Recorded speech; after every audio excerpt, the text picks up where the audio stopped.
if you looked Asian, you weren't necessarily given the benefit of the doubt as being someone who was athletic or able to achieve athletics at a certain level. I did not see many Asian people in media. Being Asian was just something that was a little bit foreign to me. It was almost like I was having an allergic reaction to it. I did not see many Asian people in sports. It was not necessarily something that I really thought about other than being a hindrance.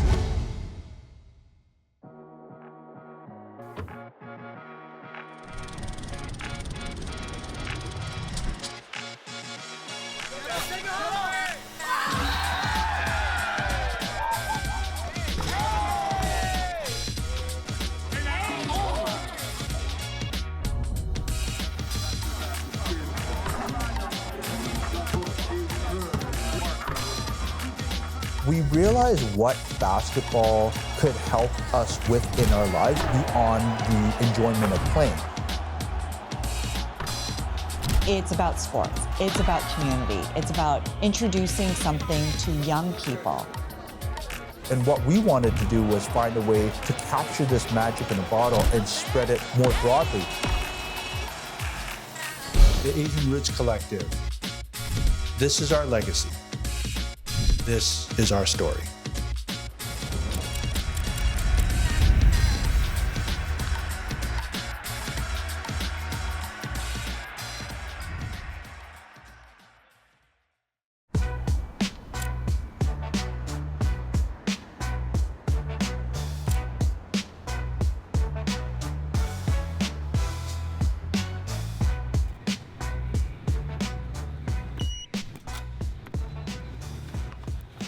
My name is Clement Chu, and I'm the president of the Asian Roots Collective, formerly known as the Canadian Chinese Youth Athletic Association. My ethnic background, I would consider myself Canadian Chinese. Basketball has meant a lot to me in my life, and really where it started from was I always watched these movies in the 80s about who the cool kids were. And at that point in time, all the cool kids were the jocks. Like, they wear the varsity jackets, and they were the ones getting all the girls, and they were doing all the cool stuff. And so I said, I think I have to pick a sport to be cool. One of the things that I saw that I thought that I could do was basketball, because it seemed like a very simple sport. You could put up a hoop anywhere, and whether you're good or not, you're able to sort of spend time and play and just like really choose to sort of engage with it in a way. Kind of speaks to like the fundamental appeal of basketball and sort of how easy it is for people to get into the sport. I love the fact that it was different. I love the fact that I could identify with something that was cool, but not everyone else was doing. So that's why I really started liking basketball. So Clement and I went to the same high school together. We both went to North Toronto Collegiate Institute, and I played basketball. And all of a sudden one day, this tall, lanky kid comes into the gym, and our coach tells us that he's gonna help out with the team. And I always thought he would go into something related to sports because he was always there in the gym. So if you were to talk about me in my formative years of playing hoops in the city, when I got on the court, back then, people would say a lot of things to me. So there was a guy named Vanilla Ice back then who sang a song called Ice Ice Baby. They would call me Rice Rice Baby. I'd be called Bok Choy. I mean, everyone calls you Yang Ming. I think that's pretty, especially for me, I'm taller, so.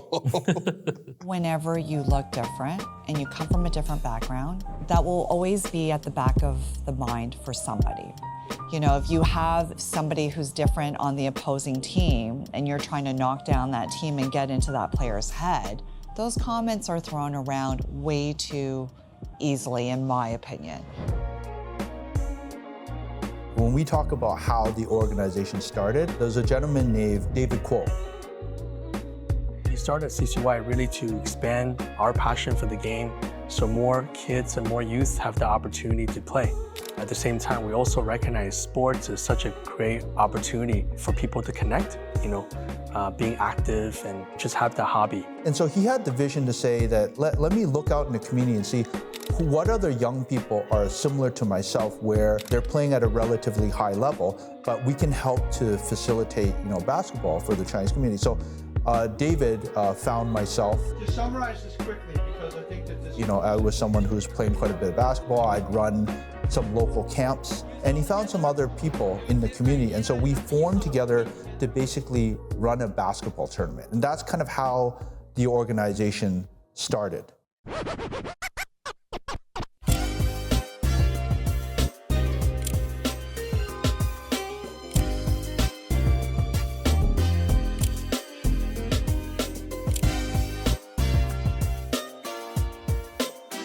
1995 was an amazing period because the Toronto Raptors started their inaugural season. So in all the marketing material they had, it would always say, Toronto Raptors are targeting new Canadians and youth. And the reason why is because they haven't made their decision on what their core sport is yet.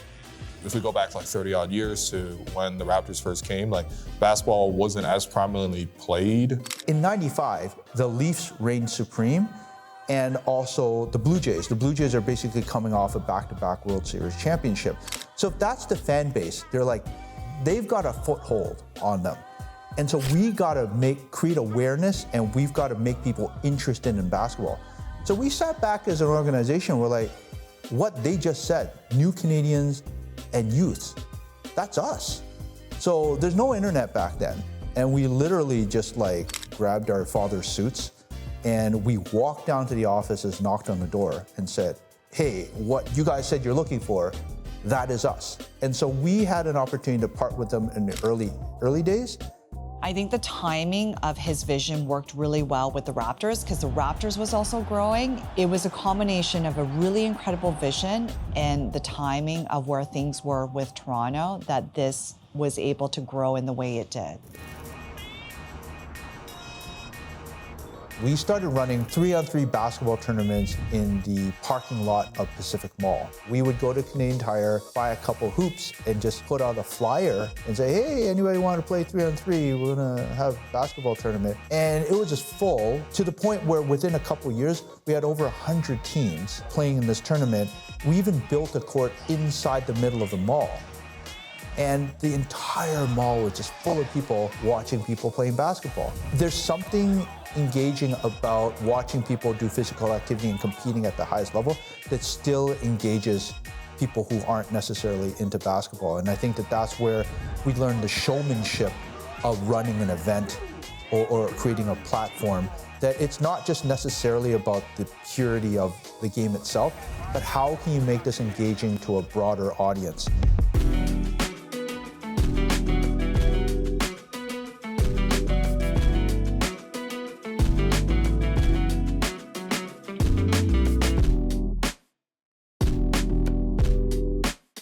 And so we realized that with the evolution of our organizational base and even our participants, that calling it the Canadian Chinese Youth Athletic Association didn't really make that much sense anymore. So we had an opportunity to work with an agency called One Method. We're like, we have this thing we're trying to figure out. So they literally stood for Chinese Canadian Youth Athletic Association.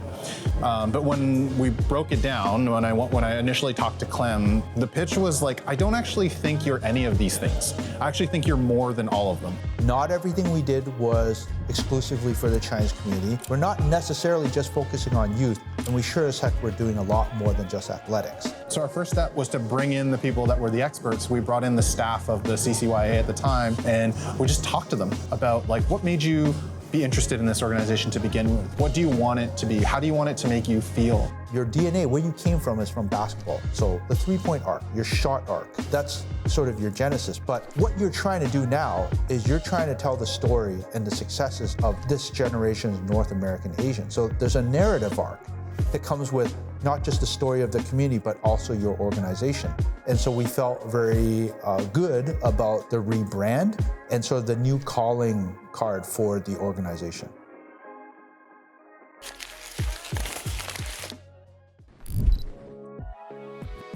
If I had to talk about who more recently have been people that have been very much inspirational in what we do, I'd have to turn it to Jeremy Lin, because what he did in 2012 with Linsanity was something that we had never seen before. We never saw an Asian North American on the cover of Time magazine, being hailed on Sports Illustrated, on mainstream television, like just never seen anything like that before.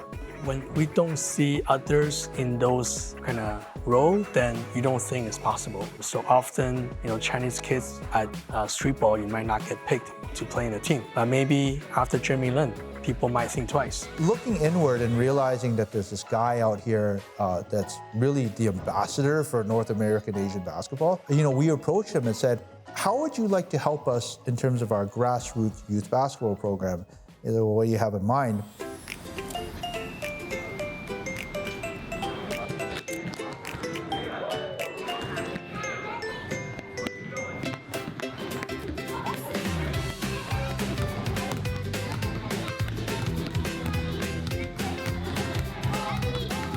There's a lot of competitive rep programs that already exist. We have a different approach on this in that we are targeting very young kids, in our organization, as young as 3 years old.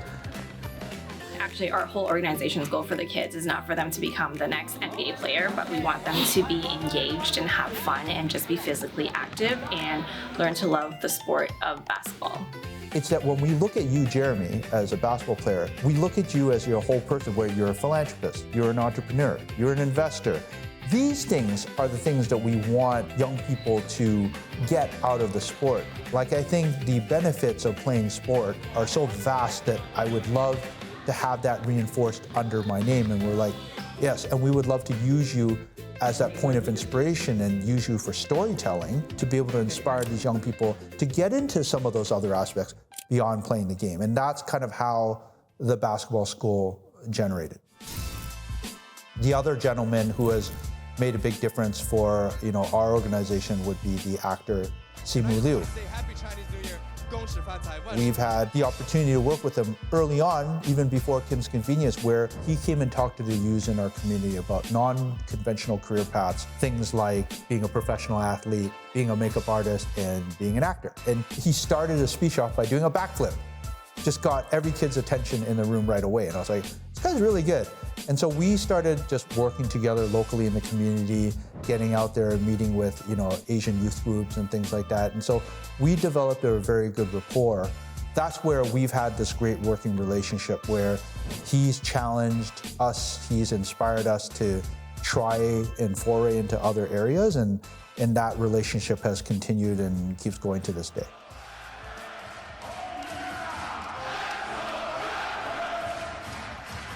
So Jeremy gets traded from Atlanta to Toronto, and Jeremy doesn't know that many people in Toronto. And he's like, wait, that Simu guy is like same age as me. We like to eat at the same places. We play the same video games. We started hanging out with him to the point where Jeremy's like, I have an extra spot on the championship float. Do you wanna come? And Simu's like, yeah. He got to ride the float and got this like Jeremy Lin experience. So Simu's all high off of this, and he's like, Clem, we gotta do something for this guy. He's awesome. I go, yeah, he is awesome. What do you wanna do? He's like, let's raise money for his charity. I go, okay, let's do it. What do you wanna do? He goes, well, I have these friends of mine out in San Francisco that run this like YouTuber basketball game. We could do the same thing in Toronto. I go, okay.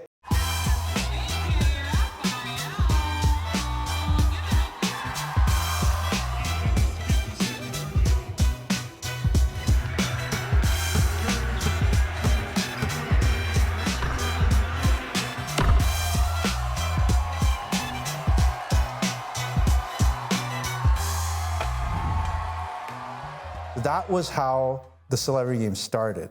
And then the pandemic hit. So we were off for a couple of years. And then I turned to him in 2022. I go, so now that we can do sports again, like, what do you think? He goes, let's do it. And that's where the crazy part was. Jeremy goes, I want to play in this thing.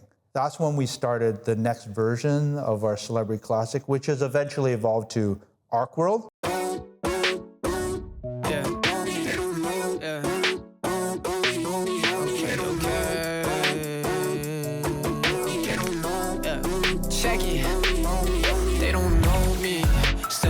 For the cameras like we homies, leaning for the picture, sip the codeine.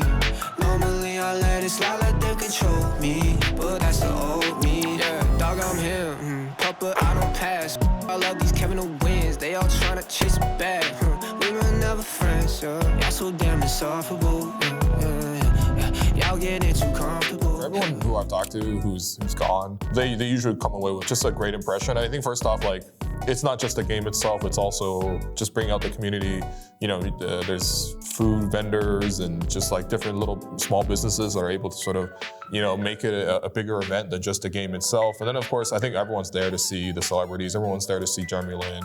It's fun seeing how all these different people from these different walks of life have still found the common language of basketball as a way to gather together and have fun and celebrate and really uplift the community. Because let's be frank, it's not like they're good at basketball, except for the NBA players.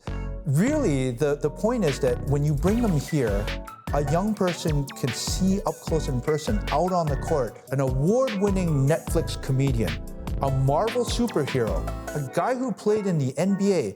Like, that's what I see now, and they're right in front of me, and I can identify with it.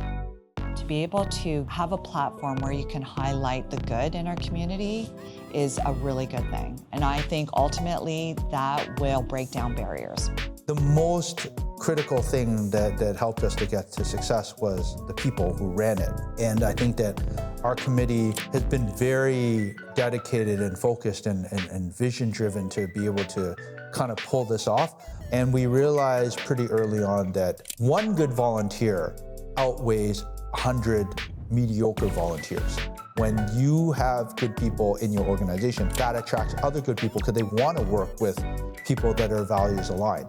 I know what drives this organization is definitely the volunteers, and so we definitely want to continue having a focus on that. I feel Asian Roots Collective can continue the foundation of what Clement instilled, being wholesome, being pure-hearted, providing platform for others to shine. And I feel ARC can create that proudness to Asian Canadians. I think if you were to ask Clem, he would say that he's not done yet, right? Like, he always wants to keep opening up new doors. He always wants to create more opportunities. I think for Clem's legacy too, is just like, it's the connections that he's able to build. You know, I know for Seema, for Jeremy, they genuinely have a passion for this and they want to find people who are able to sort of connect them to the communities that they belong to and that they want to support.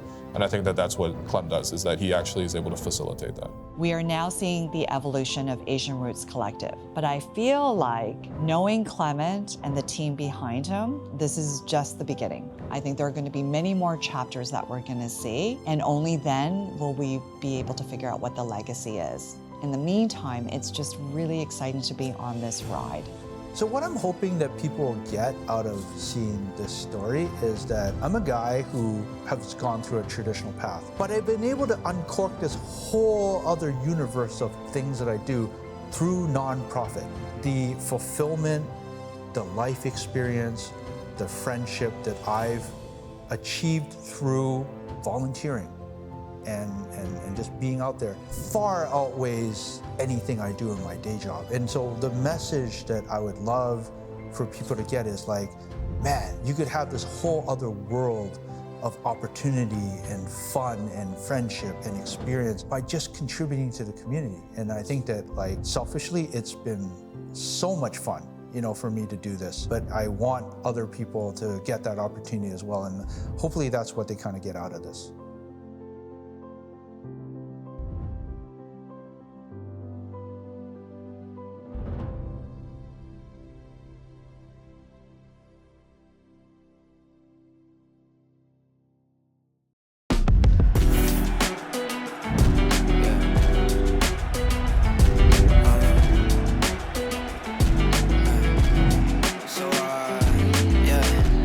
Second, smoke a bit, ruminate over all my accomplishments. Room full of dogs, hung up on puppet strings. All of my sins, making the wall close in. Kissing my teeth just like a Zen.